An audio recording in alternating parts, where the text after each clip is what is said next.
All right, here we are. Welcome back, everyone. Thanks for joining us. Thank you to all of you who are joining us live in the Zoom webinar, and those of you that are joining us online for our first day of the SSA virtual conference. It's super exciting to see everyone on YouTube and Facebook and Periscope and all the different things. There is a real deep irony of the subject we're about to talk about and the format in which we're having this conversation. So I'm sure we'll explore that thoroughly. Our guest, our speaker for this session is Chris Stedman. I'm sure to most, if not all of you, he needs no introduction. I'm going to do a bio from the top of my head because I didn't write anything down. But he is the author. His first book was called Faithiest, which I read while I was still a Christian. And we'll really, maybe we'll get a chance to talk about that, probably not. But and then he's been a humanist chaplain for many years at Harvard and then Yale. And I had the privilege to come out and visit him and his group at Yale a few years ago.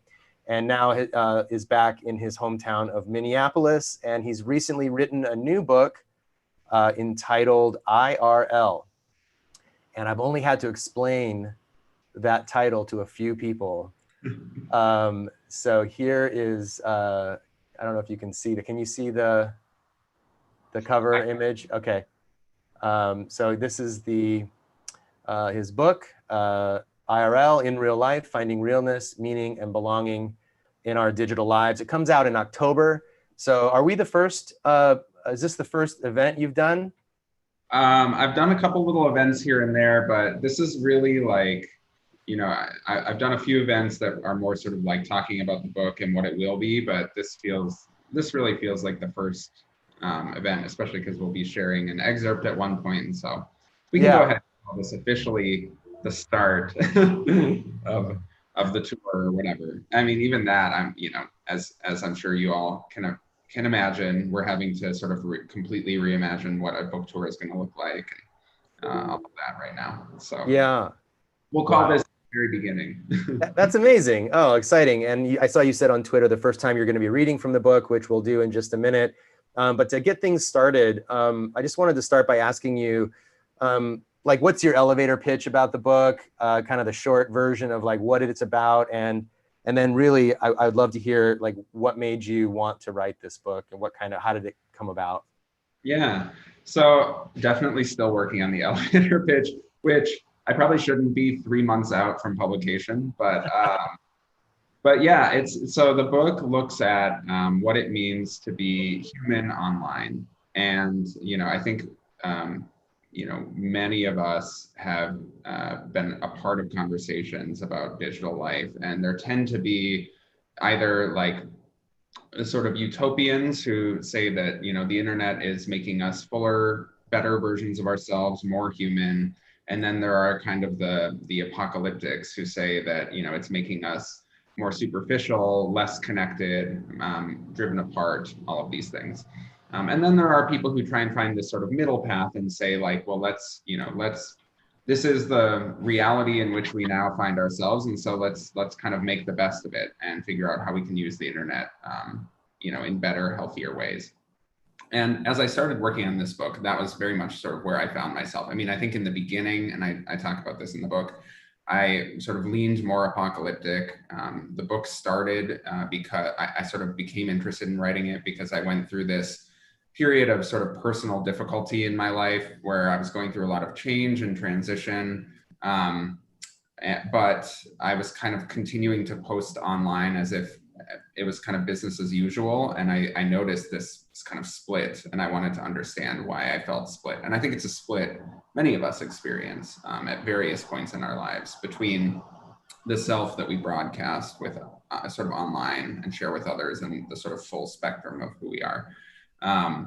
But as I started sort of digging in and exploring, and I spent, 3 years interviewing people, doing a lot of research and reading, and I'll get into some of that as we talk about the book more. But I sort of moved not only more toward the middle, but toward a kind of fourth, if there's sort of the utilitarians who are in the middle who say, let's make the best of the internet. And then there are the sort of the people who are really for it and really against it. I've landed in what I feel like is kind of a fourth category, which is that actually the internet, with all of its challenges and opportunities, provides us new ways of approaching age-old questions of what it means to be human. So in our sort of inelegant attempts to be human online, all of the ways in which we don't do it very well, we have a chance to reapproach these sort of central, fundamental questions about who we are, what gives our lives mean. When I think about what's the reason I wrote this book, there are kind of two primary reasons. There's the personal, which I sort of described a little already, this personal experience I had of feeling this kind of split between my online and offline lives. But there's also the professional reasons, which I think are pretty relevant to the work that the Secular Student Alliance does. And actually, I'm sure you caught this early on in the book. The book kind of starts a little bit with an experience I had when I was speaking at the last time I spoke at an SSA conference back in 2017. So it feels like a nice full circle moment to be back here now. But over the last decade, I've been working as a humanist chaplain, working to support non-religious people as they look for meaning and belonging in their lives. And as I sort of reflected when I moved back to Minnesota and started reflecting a bit on everything that I did over the last decade, I also started working with some sociologists at the University of Minnesota and UMass Boston to do this.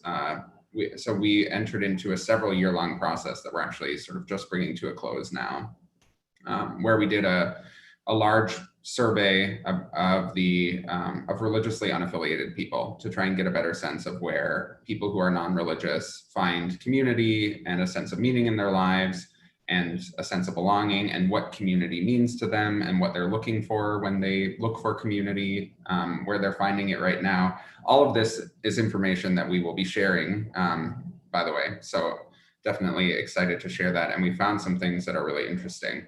But one thing that we discovered was that a lot of people are sort of turning to the internet to make sense of their lives, to find connection, meaning, and belonging. A lot of the things that people have sort of historically done in institutions, like religious institutions, as well as other kind of civic groups. And so these sort of pieces of our lives that have often been pretty communal, finding a sense of belonging, a sense of sort of what matters to us and why, who we are as people, are now becoming these sort of more individual processes that we engage with more and more online.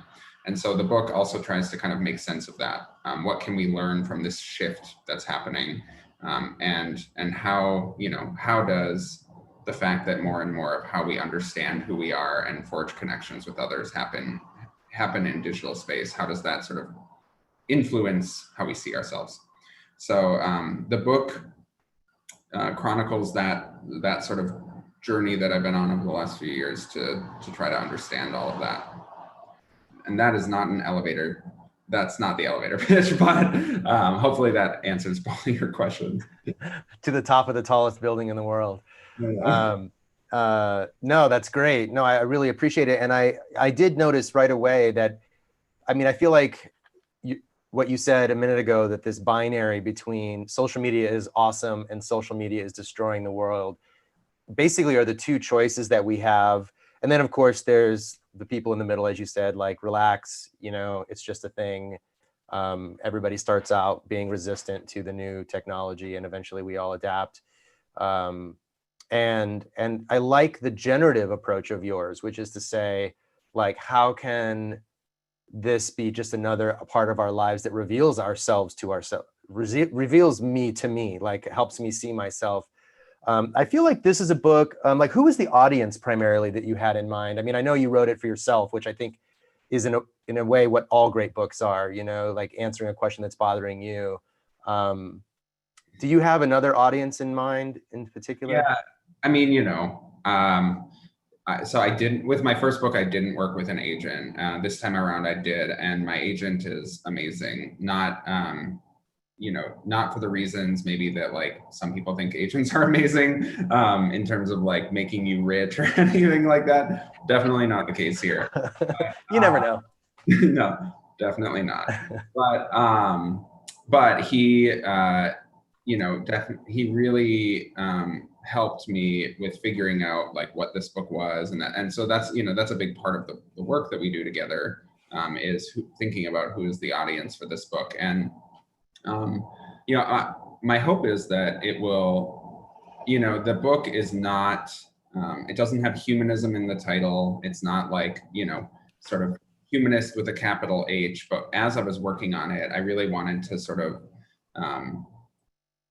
I hoped it might be a tool that people could use to reflect on all of these questions that I think are really important to like what it means to be a humanist. Like, how am I showing up in the world? How do I treat the people around me?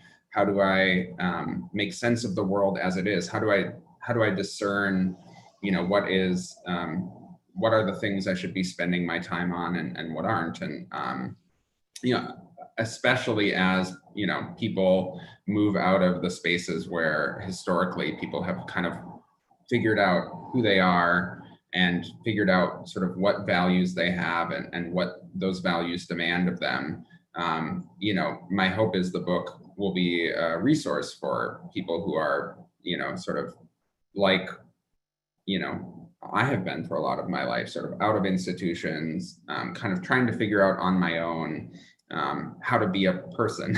And so I guess that's the kind of primary audience, besides myself, as I was working on it, as you say, is people who are kind of trying to figure out, who don't feel at home in the spaces where a lot of people have and continue to make sense of these big questions, and are trying to go about that in a more individual way. They're kind of the main audience, I think. I like how it's like you define terms as you go through. So I realized as you I think indicated your age a few times, like there were clues to how old you are throughout the book. And I realized that I'm like fully 16 years older than you. I was like a sophomore in high school when you were born. And I always think of you as much closer to my age, probably because I think of myself as 25 or something. But I realized that even you and I use social media in a different way, or think about it in different ways. And so you define terms. I've learned a lot about, I think I'm pretty up on like the colloquialisms of the internet. But I realized that I wasn't actually, and learned quite a few things. So, I mean, I think if there are people out there listening that are thinking, I'm barely online. In fact, I created a poll. I want to ask our audience how often you use social media. Because I think whether you use social media frequently or infrequently, I think you can learn a lot from this book. It will help you understand yourself. I think it would help you understand your children or your grandchildren and how they relate to themselves and others on social media. So let me just, don't feel like you have to answer this poll. It'll pop up on your screen if you're on a phone or on a tablet or on a computer. If you're on the phone calling in, you won't see anything. So we'll give it a few seconds for you to answer this question. And I've asked hourly, daily, weekly, or almost never. Because I'm curious, I think that the book, I related to it in a way, like sort of in the middle. Like I'm not on it and using all the different features of social media as often as some people do. Like I've never explored TikTok. You said you really haven't gotten into that yet either. I'm dipping my toes in the TikTok waters, but I just like passively. I consume content. I don't make anything.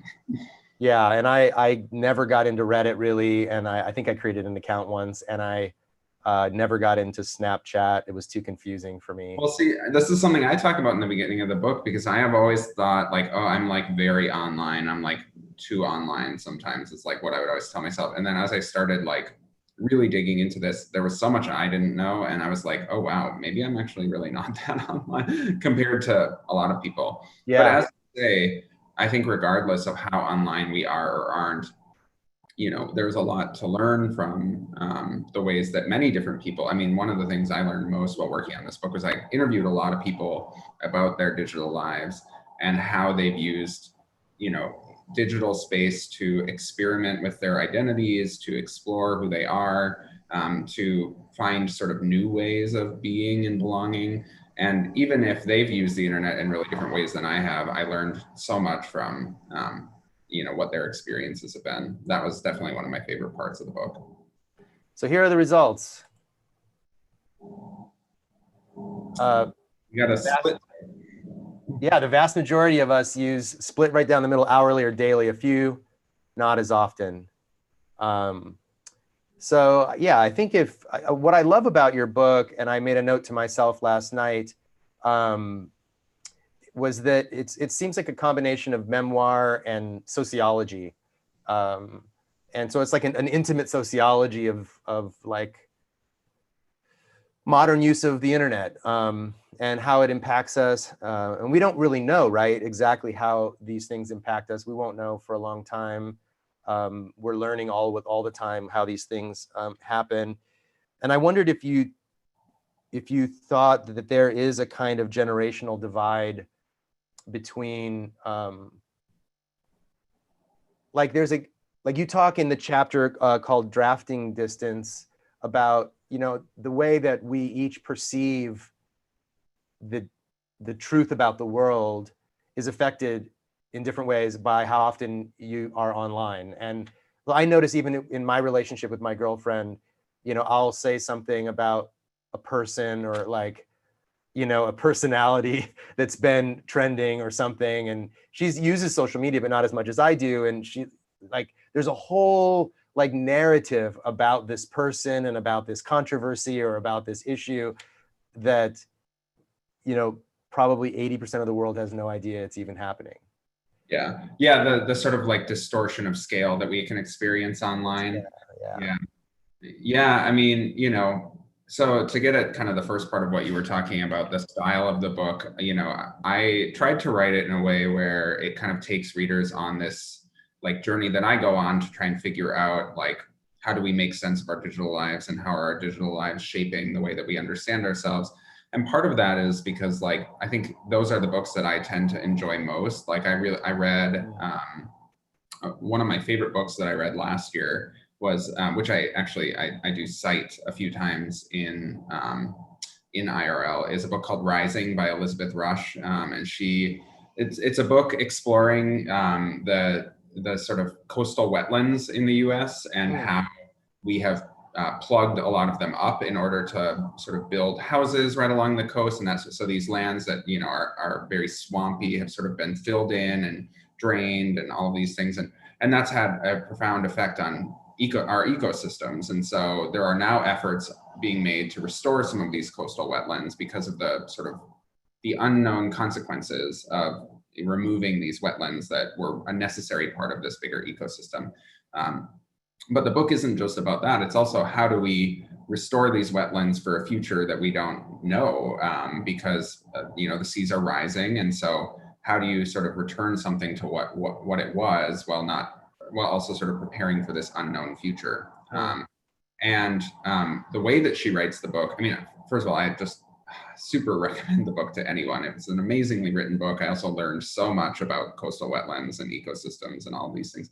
But I really appreciated the way she wrote it because she kind of takes you on this process with her of trying to understand this issue that she maybe doesn't know that much about, all the people that she meets along the way who help shape her understanding of that. And so, that was really like the book that I tried to write. And, I also like, I hoped to kind of like own and display my own ignorance along the way of like all the things that I didn't understand and still don't really. I mean, the book ends with me being like, I still don't understand so much of this. And it is because, and this is not an online only phenomenon, but it's like you say, we can feel online and off really, as if the reality that we see that exists around us sort of is representative of reality more broadly. And that's not really true. But the internet also, I mean, I think that this is a problem online that many of us are aware of, these kind of filter bubbles, these online silos that we enter into where we're surrounded only by like-minded others. And that's sort of given rise to, fake news being a huge problem. And so it's a real problem and it's well documented. But I also learned that the internet helps sort of close distance in really profound ways. And one of the things I learned most, which I talk about in that drafting distance chapter, is this idea of weak ties. People who we encounter in our lives, who maybe we meet or we live in the same city as them briefly, but then we sort of go our separate ways, or high school classmates, or people who we're not as likely to keep up with no matter what happens in our lives, people who tend to sort of fall away. But thanks to social media, we're much more able to keep those people in our lives now, rather than just sort of maintaining our close ties.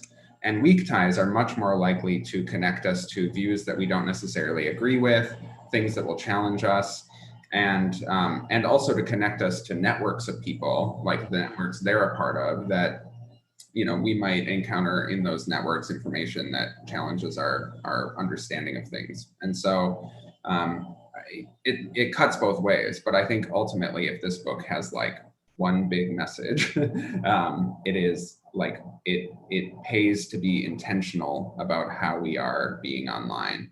And I think this idea that many of us have absorbed, which is that the internet is not real, or that it's less real than the things we do online are somehow less real than the things we do offline, I think does us a lot of damage, because we don't sort of strive, or I certainly haven't always, tried to bring the same values and practices that I try to bring to other parts of my life to the internet, as well as the same kind of self-reflection. Like, there's a lot to be learned from what we experience online, but I think because we regard it as less real in certain ways, we don't always mine it for the things we can learn from it. And so that's really, like, I think for me, that was one of the big takeaways of writing this book. Yeah, and it certainly is the big thing that strikes me is that we think of it as not real to our detriment, because we gloss over it as something that's actually having a big impact on us, and we're sort of letting it kind of fly under the radar a little bit.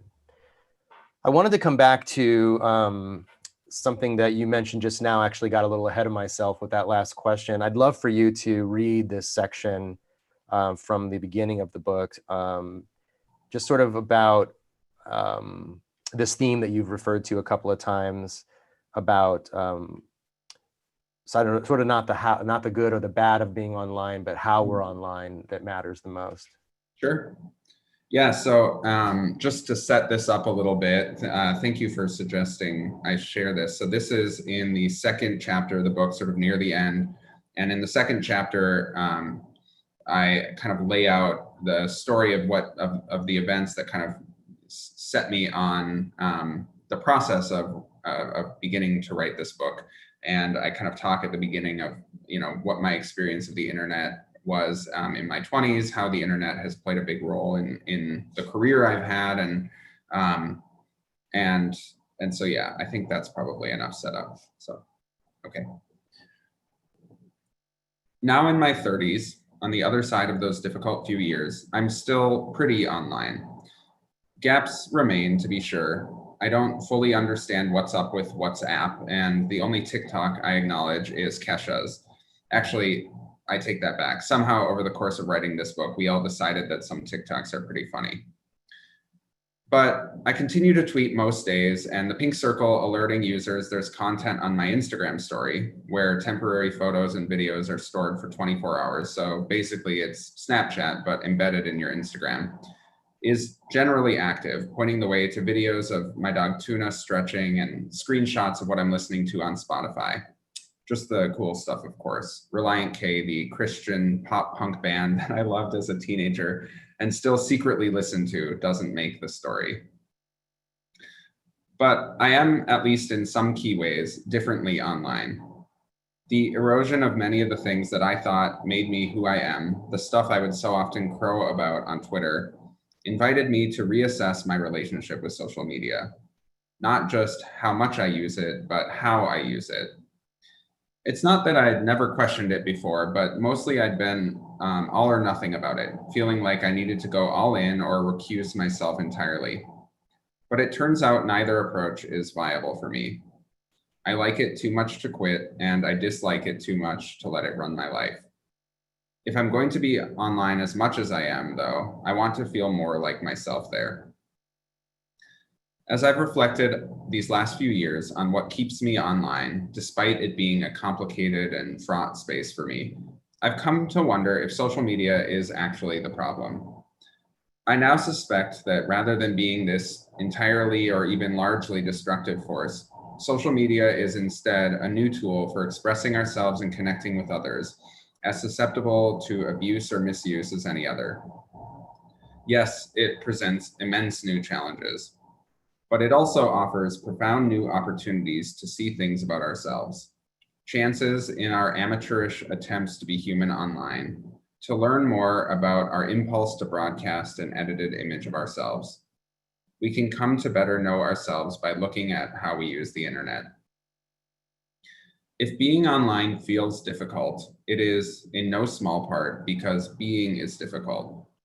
After all, social media hasn't necessarily made us express anything that wasn't already inside of us and previously expressed in other offline ways. Sure, our new outlets for connecting with others and expressing ourselves may exacerbate some of our pre-existing anxieties, and some genuinely new behaviors have emerged as a result. But I'm not sure many of our social media habits reflect brand new impulses. Before I was ever on social media, I still often felt partitioned into an interior true self and an exterior curated self. I still compared my life against other people's and tried to present a more polished version of myself to the world. I still felt pressure to appear charming and accomplished. These aren't products of the internet. If anything, my social media use has helped me recognize this split between public and private self and the fears and inclinations that underscore and bolster it by making it more obvious to me. As applied anthropologist Sophie Goodman points out in a piece for Sapiens, quote, in face-to-face settings, we often have more control over our identity because we can tailor how we present ourselves in a given situation, social situation, end quote. But online, we lose some of that control. Like when an acquaintance tagged a photo of me partying on Facebook in college, putting it in the news feeds of several members of my family. Before social media, they would never have seen such a photo because neither I nor my acquaintance would have shown it to them. But these moments when we lose control can help us notice the ways that we partition. Quote, the digital equivalent of a slip of the tongue, says Goodman, like when a college buddy revealed my underage drinking to my younger cousins, quote, happens easily and often, and it's less likely to go unnoticed in a format where everything is written down and broadcasted to a converged network, end quote. That hot summer day when muscle memory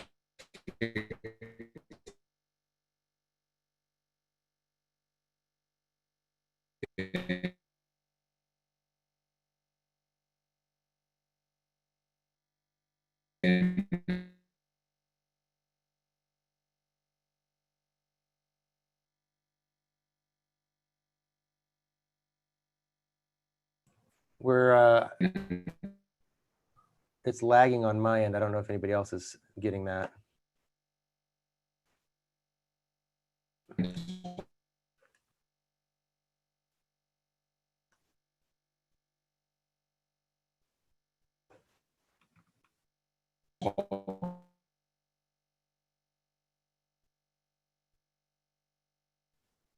Hang on, Chris. I think we may have lost you there for a second.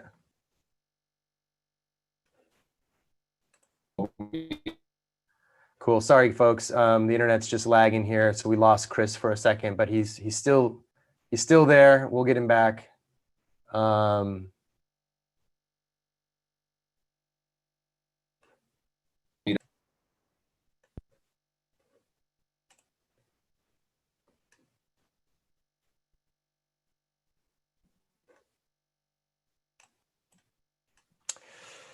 Cool. So that was while we're waiting for Chris to come back. That was pages 20 to 22 of his book. Again, there he is.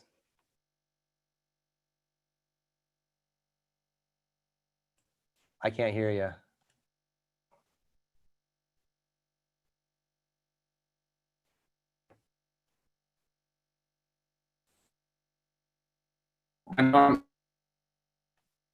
There we go. I think your bandwidth was struggling a little bit.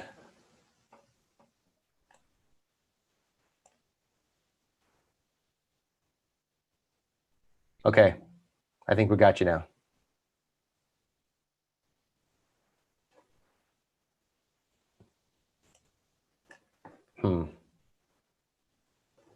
So we lost you right when you were saying that hot summer day when muscle memory kicked in. Whoops. We've lost him now completely. So we'll have him dial back in, folks. Just be patient with us and we'll get Chris back here for 1 second. Here he comes.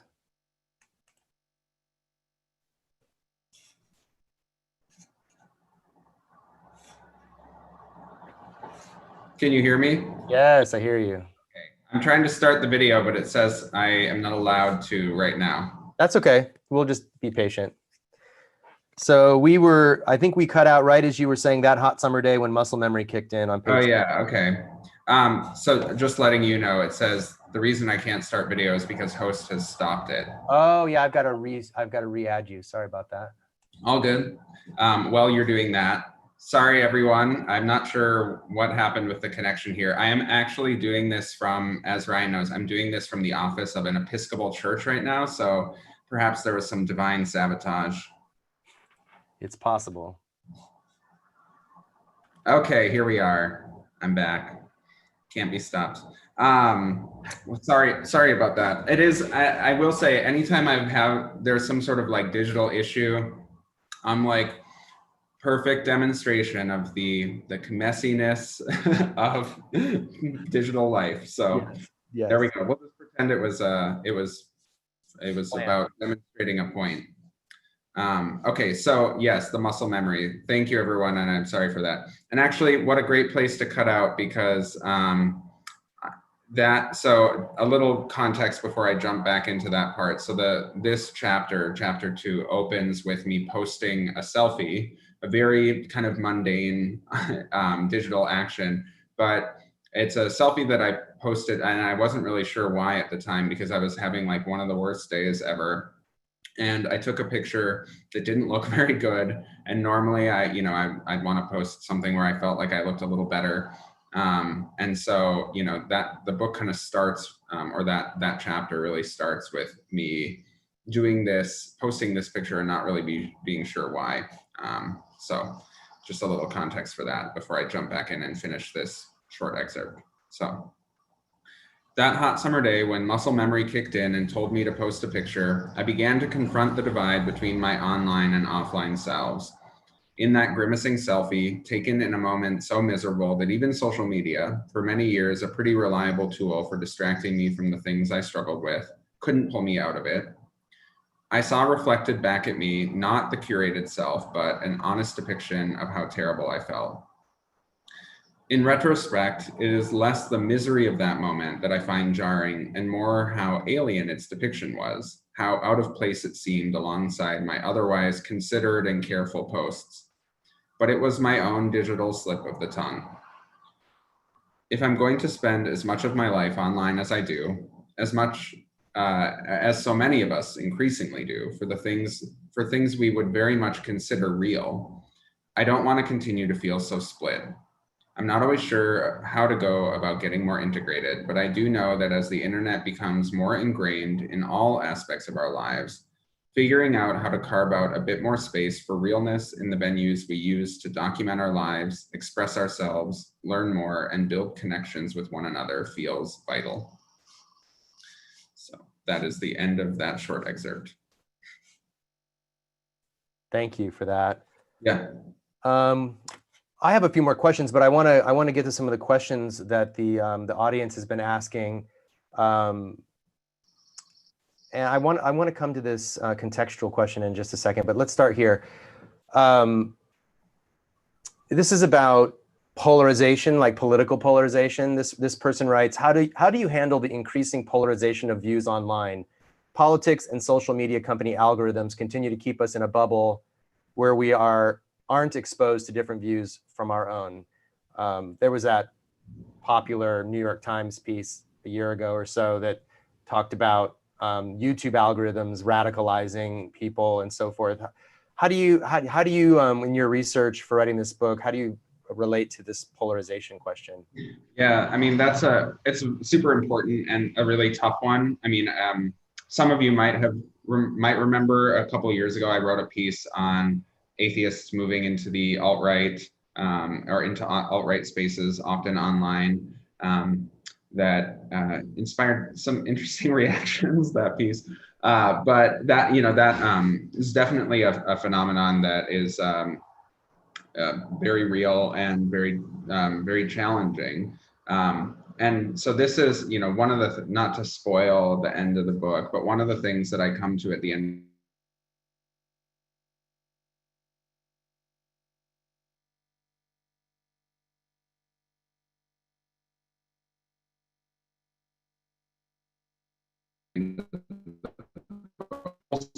to have conversation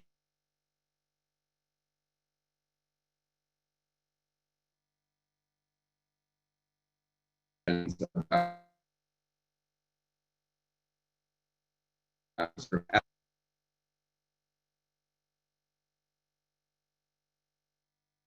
ethics.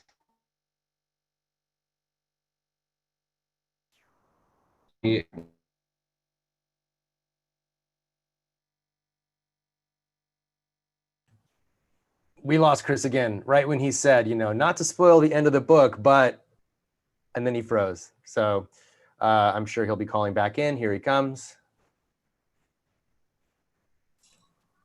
Hello. Hey, you're back I'm again. so sorry. I honestly don't know what's happening. The suspense. Luke has crappy internet is what it is. Yeah.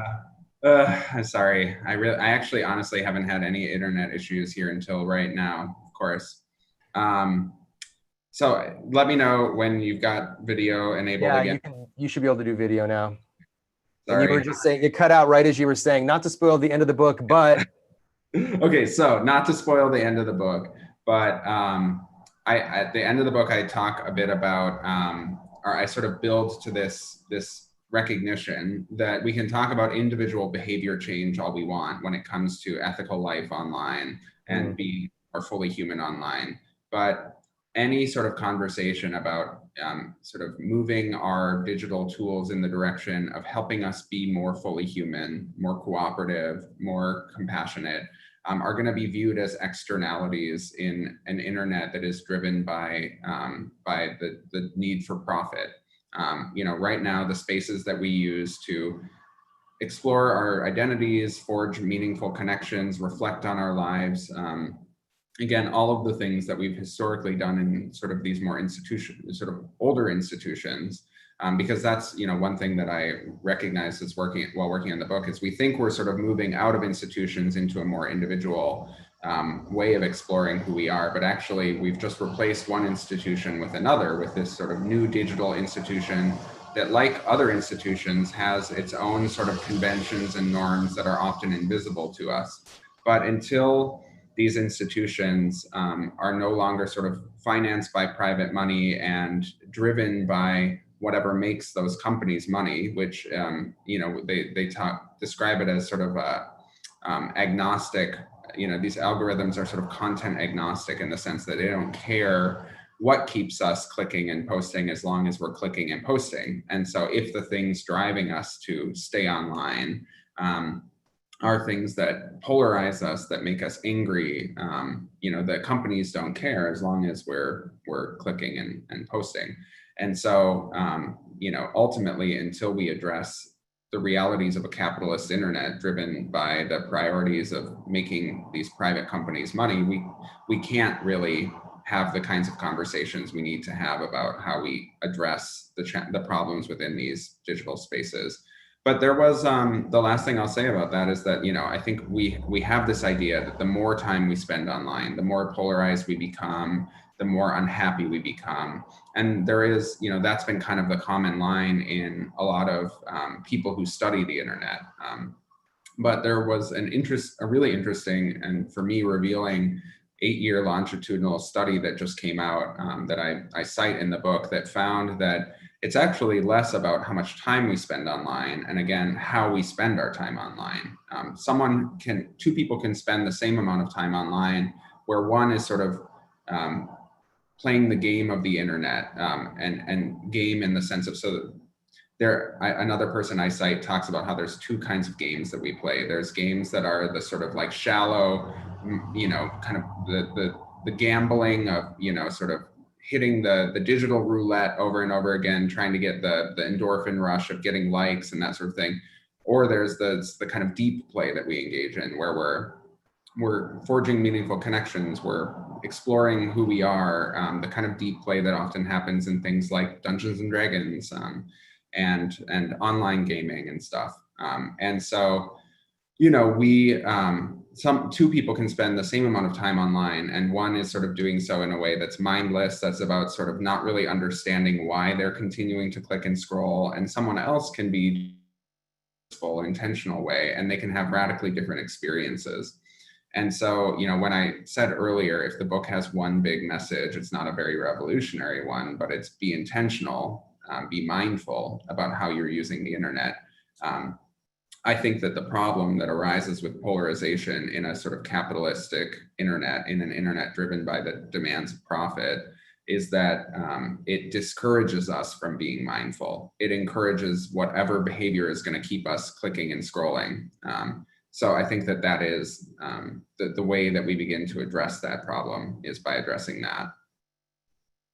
Yeah, and once again, this is an issue in all areas of our lives, right? I mean, if we go to the grocery store and let marketing just take over, we'll buy junk food and whatever's on the end cap of the grocery store display. We have to be mindful about our shopping so that we don't just get junk food. And sometimes we're better at that than others. I was going to say, it's harder for some of us than others. Right. I eat hot Cheetos probably more days out of the week than I don't. Right. But if you go to the grocery store hungry, sort of it raises your chances of like buying junk food, the researchers. Totally. And as you say, when I'm not being mindful, and when I am being mindful, it makes a big difference. I get vegetables, I come home, I make something really good, and I feel so much better afterwards. Yeah, totally. Yeah. There's a follow-up question that just came in from Ryan. He says, what are some of the ways you think the internet will move to a less capitalistic mode or model in the future?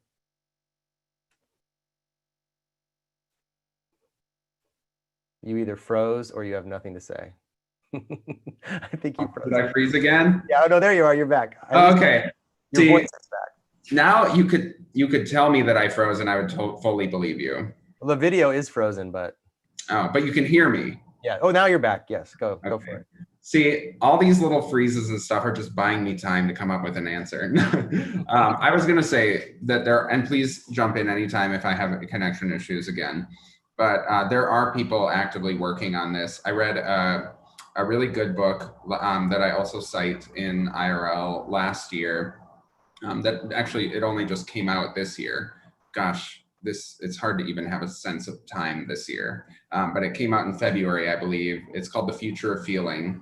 And the book details the ways that different people are trying to harness various technologies like social media and virtual reality to move people in the direction of sort of cultivating empathy, rather than what sometimes can happen with our digital tools, which is moving us in the way of feeling more distant, in the direction of feeling more distant from one another. And the author of that book, interviewed a lot of people who are sort of directly working on how can we utilize these technologies to help people become more empathetic.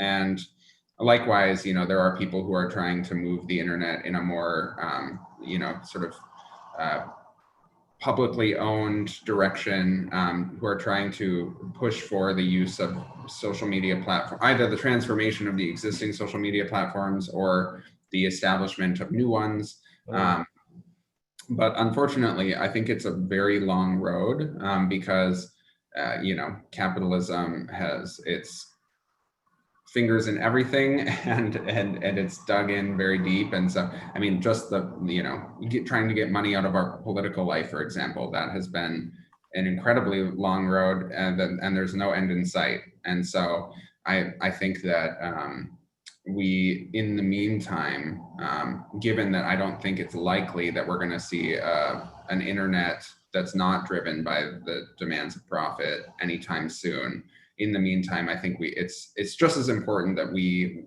work on the sort of individual and community level to try to address those problems where we see them, and create spaces in the internet as it currently exists that encourage people to be their best selves.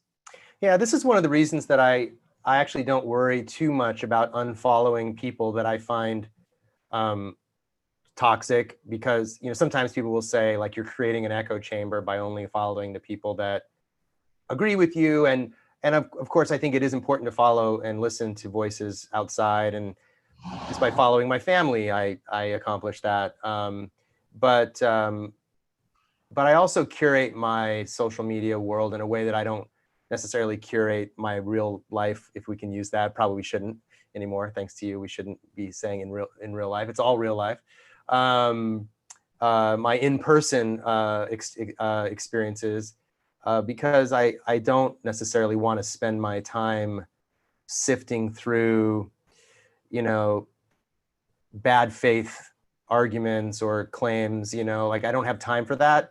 I only have one life to live, and it's short, and I do find that the internet is extremely valuable and social media. Like, I follow lots of journalists and writers, and I'm constantly kept up on what they're working on, and new research that's being done. I just love it for those reasons. I wonder if there's, I lost my train of thought, so let me go to this question. With mass implementation of machine learning to target ads, how can we best diversify our news feeds? Sort of the opposite maybe of what I was saying, or maybe it is what I was saying. How can we best diversify our news feeds to reduce the risk of falling into echo chambers? So is there a way that we can intentionally, like, work on this? Yeah, I mean, I do think, like, so, I live in Minneapolis, and have, been really sort of at the epicenter of a lot of the discussions and actions happening across the country this summer around the death of George Floyd and Black Lives Matter. And I was very heartened to see on social media, in particular, in the wake of George Floyd's death, a lot of the sort of, like, concrete ways that people were sharing on social media of, like, here's how to like, look at the list of who you're following. Are you for white people, look at the list of who you're following. Are you mostly following other white people? Take sort of intentional steps to address that. Here are, some resources for doing that. And I do think, like, and I talk about this at one point in the book, based on my experiences in interfaith spaces. One of the real values of interfaith work, in my opinion, is that it gives you an opportunity to be in a space where you're having an intentional conversation with people who see things in a different way than you do. And that gives you an opportunity to, because we often, like, left to our own devices, we're often going to be drawn toward people we see as like-minded. And so making that intentional effort to connect with others has real value. But the flip side of that, which I talk about in the book, is that it's easy, if you're not careful, to kind of tokenize and flatten people out and reduce them to that sort of one dimension of who they are. And so, that is I think the line we have to walk when trying to get out of our echo chambers, online or off, because again, none of this is sort of brand new. It's just taken on a new shape. But we need to be both intentional about it and also careful that we're not tokenizing or reducing people to sort of just being that, because part of what we gain from engaging with people who fall outside of our sort of own filter bubbles is that we gain the opportunity to see their full humanity, not just this sort of one dimension. So that is, I mean, I think it's like, and again, it's not something you can just, like, be like, okay, I'm going to follow, 5 new people, and there I've checked that box. This is, like, active work that we have to engage in throughout the course of our lives. That, you know, many of us are really just beginning to scratch the surface of doing that work. Yeah, and I think the big work too isn't just doing it online. It's actually learning to be comfortable with these challenging ideas, whether we encounter them in face-to-face interactions or on social media. One question that I had to ask you, and also came from the audience, is about let's see here, about the current situation that we're in. So, like, I think we had more of an option to be online before March of this year, and now it's really most of our lives are being lived online. This person asks, how do you think this changes our balance of online and real life after, quotes, real life after COVID? And like, what's that doing to us and for us and with us, I guess? How have you noticed? Because you wrote this book pre-COVID, and now it lands like in the middle of this. How does that work for you?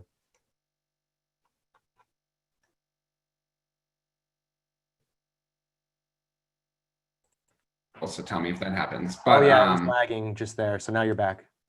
Okay. So this phrase in that book I was mentioning, Earth Russia's Rising, she talks about finding this phrase in an essay on Alzheimer's. And the phrase is, sometimes the key arrives before the lock. And I remember reading that book and sort of like highlighting, well, not highlighting, the way I take notes is maybe stupid, but I take a picture of the page with my phone and then I circle it in the picture on my phone. But I remember highlighting that phrase and not really being sure why. And then, you know, now this book is coming out, this book that's sort of the result of you know, I can only write a book if it's something that I like can't stop thinking about. And so for the last 3 years, I've been unable to stop thinking about this. And now it's arriving in this moment where, you know, it very much sort of speaks to the moment in ways that I never kind of imagined. And I've definitely had people ask me like, well, did you, because I was doing the kind of final edits on the book right as all the sort of lockdown stuff began, and we were all really forced to live mostly online, or many of us were. And I have had a lot of people ask if that changed the way I saw the book, or if I wanted to change anything about the book during those edits. You know, my hope is that the book as it exists already kind of speaks to that. I didn't really want, especially because so much of what's happening with COVID and our lives online is changing day to day. I didn't want to kind of rush in any thoughts on that. Rather, you know, I hope it speaks to that as it is. But I've definitely found myself, I felt grateful that I've spent the last 3 years thinking about this a lot, because it's definitely helped me this year. As you say, being online and finding connection and meaning online becomes less of a choice, something I can elect into, and something rather more of a necessity. And I think that there is a lot that we can learn from. You know, I think like one thing I've noticed is that a lot of people are kind of approaching it like, well, I'm doing this stuff online because I have to, and I don't really have another choice. And so I'm just going to try and create an experience that replicates the offline experience I wish I was having as much as it possibly can. Mm-hmm. And rather than saying like, you know, yes, I'm being sort of forced to live more of my life online, and there is loss in that. I'm experiencing a sense of loss that's very real, but what am I potentially gaining from this? What are the kind of new things that I can learn from about myself and other people from this? And I think we get ourselves into trouble when we expect our digital life to exactly replicate the experiences we can and do have offline. And that's where it begins to feel fake for many of us, because we're expecting it to, you know, recreate this experience that we've had somewhere else. But if we instead look at it as a kind of a new space that, again, you know, we lose certain things in, but we also gain others in, then I think we have an opportunity to appreciate the gifts of digital life, not just sort of yearn for a different kind of experience. And that, you know, I think about this a lot because part of why I started working with those sociologists at the University of Minnesota and UMass Boston to study the lives of the religiously unaffiliated is because I've been working with humanist groups for the better part of a decade that are trying to sort of create an experience of community for non-religious people that in some ways like replicates the experience that these people had in religious spaces. And I found myself starting to wonder, what if that's actually not like what humanists have to offer?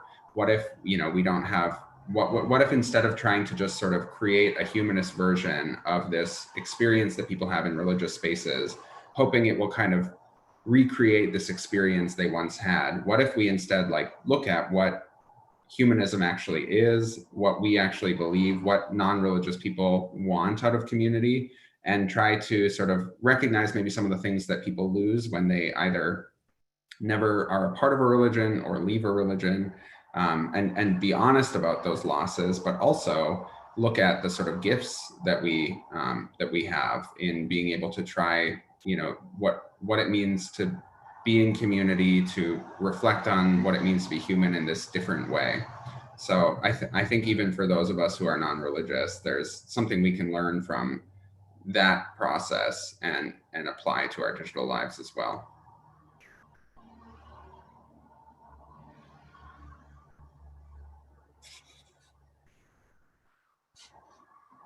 Oh, you're muted. Sorry. I did the thing. For once, it wasn't on my end. Thank you. Yes. Yeah.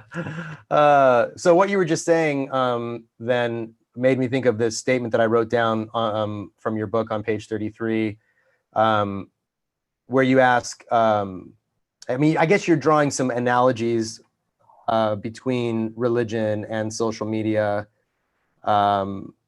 based on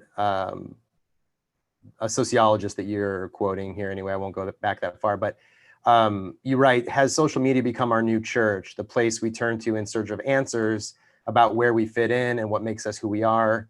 It can certainly feel like it. As author Brian, it's a hyphenated, so I'm like, Briallen Hopper says in a conversation with the Revealer, there are countless ways for, quote, forms of media to become religion: ecstatic consumption, collective textual study, cultural edicts about what is or is not permissible to consume, the instinctive clutch of your phone in your pocket as if it were a handful of beads. I thought that was so insightful. And that's the end of the quote. And then you say, instead of moving our fingers from prayer bead to prayer bead in times of trouble, many of us, as I did time and again during that nightmare of a summer, now flip from app to app to find consolation. So there are, I guess, ways in which we are like hopelessly, maybe not if we don't use the word religious, but like hopelessly seekers for truth and authenticity and consolation and an deeper understanding of our humanity, both individually and in relationship with others. Yeah. So in one of the final chapters, I talk about my experiences as a person who lives with OCD. So I have OCD, and people who have OCD often sort of, in order to try and rid themselves of the discomfort of uncertainty, sort of create little rituals to try to feel more sort of in control. And and I say, like, not all of us have OCD, most of us don't, in fact, but we all struggle with uncertainty, and we all sort of ritualize our lives. It's just that OCD is a kind of maladaptive form of this thing that we all do. And it is true that especially when we're not being mindful of it, as someone who, like, the way to sort of learn to manage your OCD is to become more aware of it, more mindful of it. That is something that I've been engaged in for many years now. And similarly, I think when we sort of mindlessly use social media, it's really easy to kind of use it in this sort of ritualistic way to kind of mindlessly, try to satiate our, or sort of put a salve on our, our uncertainty, our discomfort with uncertainty, our anxieties, those sorts of things. But when sort of harnessed mindfully, because religious rituals function often in the same way. They can be a way of trying to rid yourself of anxiety and sort of just put a patch over it. But they also can be, religious rituals can be tools for sort of entering into deeper reflection about who you are, what your responsibility is to the world around you. And I think, you know, the ways that we use social media can go both directions as well. We can use it mindlessly in a way to try and sort of soothe, or we can use it in a way to sort of deepen our understanding of who we are and the world around us. But it's like a religious ritual. So much of the difference falls in sort of how mindful and intentional you're being about it. Yeah. Well, that's, yeah, super helpful. I mean, I guess the takeaway here is that there's no easy answer. You have to be intentional about it. So I was hoping for a diet pill or something, but I was gonna say, I do wish, like, there were definitely moments where I was like, ugh, I wish I was just writing one of those books that's like 10 simple steps to being real online. And right. no shade to those kinds of books. Like, they do serve a real purpose, and they, you know, there are good versions of those books that do really help people. But especially with things like this, things that are so complex and multifaceted and that aren't just good or bad, you know, you can't really reduce it to that kind of approach. And that is, like, at the end of the book, I say, like, you know, I'm not giving sort of this guide to how to be more real online, but here's an approach to your own digital life that I think can be helpful. And I won't spoil that, but Good. But yeah. Awesome. Well, thank you so much. We're just about out of time. So I want to remind everyone that this is the book we've been talking about. Chris Stedman's latest book, Finding Realness, Meaning and Belonging in Our Digital Lives, is the subtitle. The title is IRL, and it's coming out in October. You can pre-order it already on all the various places. We don't want to give too much credit to any one particular outlet, but do support your local bookstores if you can, and go ahead and pre-order Chris's book. From the friends of mine that have written books, I know that those early and pre-orders and early orders are important to boost sales and that kind of thing. So there's no shame in making a living, and this book should provide a living for Chris. He clearly put thousands of hours into it. So at this rate, you'll probably get about 10 cents an hour. But yes, no, thank you. I definitely, you know, I hope that it will be useful for people, and I definitely appreciate all of you tuning in, and thank you for bearing with me as we've had internet issues. This is just, as we all know, this is the world that we live in now. Yeah. So thank you all. It's a real treat for me. I haven't seen you in 5 years since we were in Yale together. I know, and a treat for me to return to the SSA in another way. But you know, Ryan, I just want to thank you also for inviting me, for setting this up, for reading the book, and for your thoughtful questions. And thank you everyone who tuned in for your thoughtful questions and for being a part of this conversation too. If you want to follow Chris on Twitter, you can find him at Chris D. Stedman, STEDMAN. And I'll put that in the chat as well over here. He is. I apologize in advance for the shit posts or the ironic, stupid humor.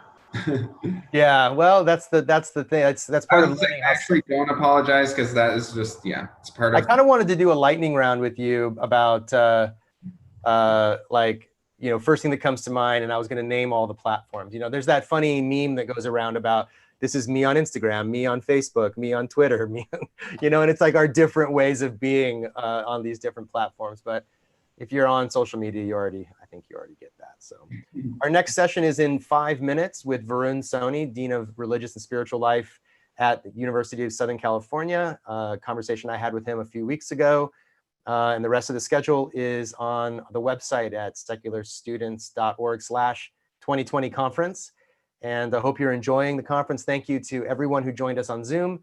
Those of you that joined us on YouTube and Facebook, we will see you at the next session. Thanks again. Thanks, Chris. Thank you. Take care.